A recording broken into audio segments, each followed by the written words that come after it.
Tautinis paveldas, tiek tradiciniai amatai, tiek kulinarinis paveldas yra svarbi šalies etninės kultūros dalis. Iš kartos į kartą perduodama patirtis ir specialūs įgūdžiai, atkuriamos istoriškai susiformavusios tradicijos, palaiko tautos gyvybingumą, parodo mūsų tautinį veidą. Manoma, jog daugeliu kaimo žmonių atsisakius žemės ūkio veiklos, amatai ir alternatyvusis verslas galėtų būti pagrindiniu daugelio kaimo žmonių pragyvenimo šaltiniu. Kelmės krašto partnerystės vietos veiklos grupė, remiama lyder programos, Europos žemės ūkio fondo kaimo plėtrai Europą investuoja į kaimo vietovės programos, Kelmės rajone rengia seminarus, etnokultūros paveldo puoselėjimas ir amatų propagavimas.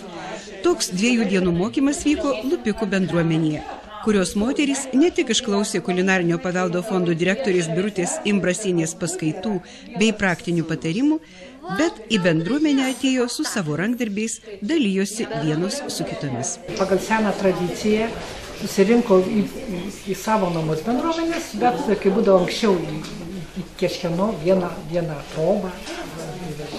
Ir susinešę visą tą ką pavasarį šventėm, kadangi tikrai visi laukiam Velykų, laukiam pavasarį, to atgimimo ir visi norim ne tik patys būti tokie, bet ir namai. Visų pirma, namai, aplinka, nuo kur yra mūsų, kur mes pradedam dieną, kur mes baigiam, kur mūsų šeima.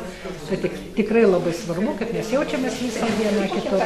Tai laukdami didžiosios šventės, tiesiog norim ir tuos savo namus padaryti taip, kad jie būtų šventiški. Ar galite pasakyti, kiek mes esame jau praradę tos tradicijos? Ar dabar labai turim susiimti, susigrąžinti ją ir suprasti? Jeigu imti taip giliai, tai mes nesam praradę.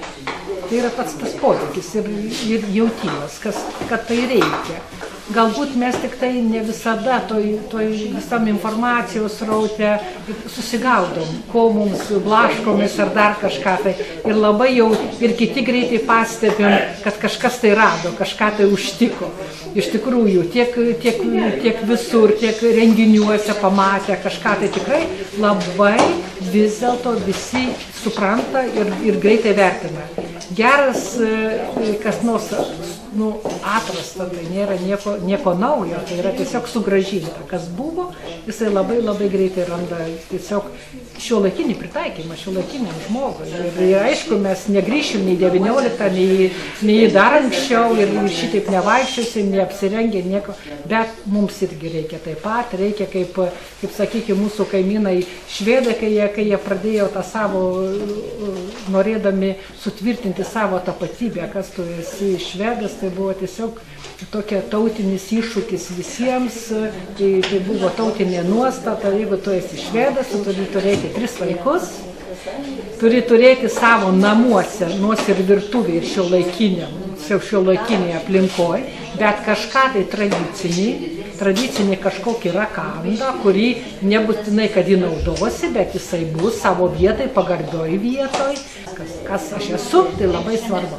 Ir mums irgi tai reikėtų.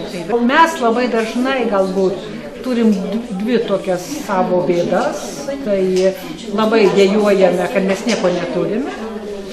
Ir labai, iš kitos pusės, labai greitai gaudom visas naujoves.